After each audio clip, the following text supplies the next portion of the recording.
the pleasure to present to you Dr. Martin Luther King, Jr.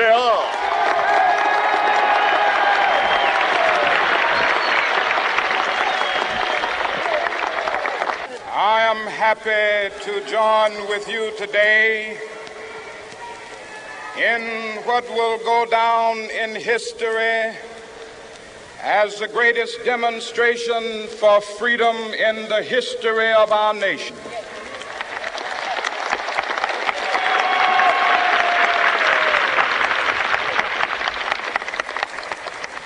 Five score years ago, a great American in whose symbolic shadow we stand today signed the Emancipation Proclamation. This momentous decree came as a great beacon light of hope to millions of Negro slaves who had been seared in the flames of withering injustice. It came as a joyous daybreak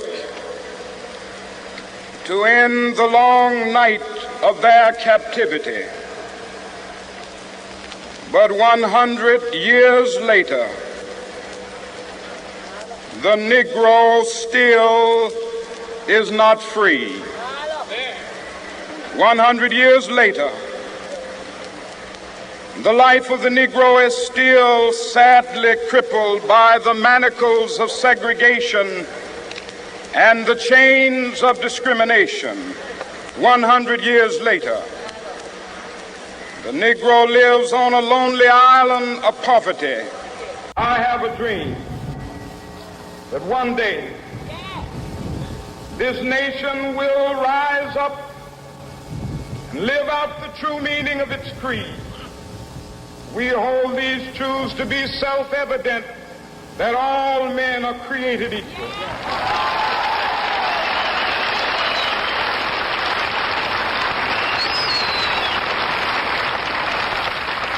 I have a dream that one day on the red hills of Georgia, sons of former slaves and the sons of former slave owners will they be able to sit down together at the table of brotherhood. I have a dream that one day,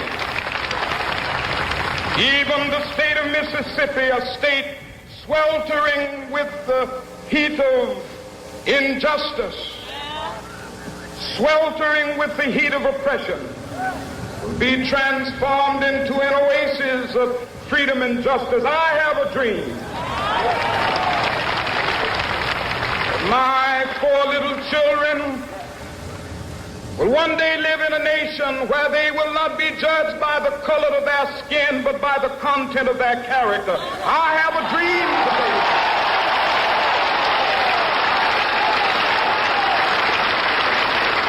I have a dream that one day, down in Alabama with its vicious racists, with its governor having his lips dripping with the words of interposition and nullification.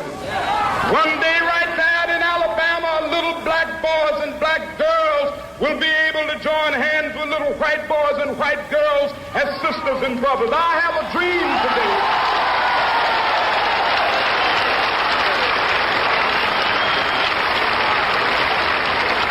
I have a dream that one day every valley shall be exalted, and every hill and mountain shall be made low. The rough places will be made plain, and the crooked places will be made straight, and the glory of the Lord shall be revealed, and all flesh shall see it together.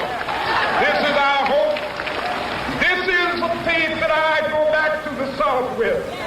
With this faith, we will be able to hew out of the mountain of despair a stone of hope. With this faith, we will be able to transform the jangling discords of our nation into a beautiful symphony of brotherhood. With this faith, we will be able to work together, to pray together, to struggle together, to go to jail together, to stand up for freedom together, knowing that we will be free one day.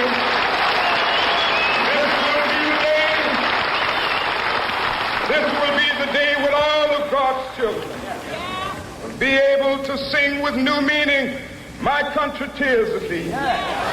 Sweet land of liberty, of thee I sing.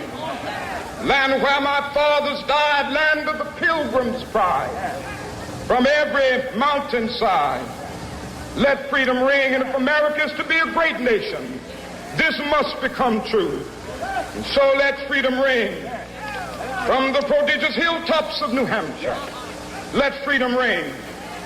From the mighty mountains of New York, let freedom ring. From the heightening Alleghenies of Pennsylvania, let freedom ring. From the snow-capped Rockies of Colorado, let freedom ring. From the curvaceous slopes of California. But not only that, let freedom ring from Stone Mountain of Georgia. Let freedom ring from Lookout Mountain of Tennessee. Let freedom ring from every hill and molehill of Mississippi, from every mountainside. Let freedom ring, and when it happens, when we allow freedom ring, when we let it ring from every village and every hamlet, from every state and every city, we will be able to speed up that day when all of God's children, black men and white men, Jews and Gentiles, Protestants and Catholics, will be able to join hands and sing in the words of the old Negro spiritual, free at last, thank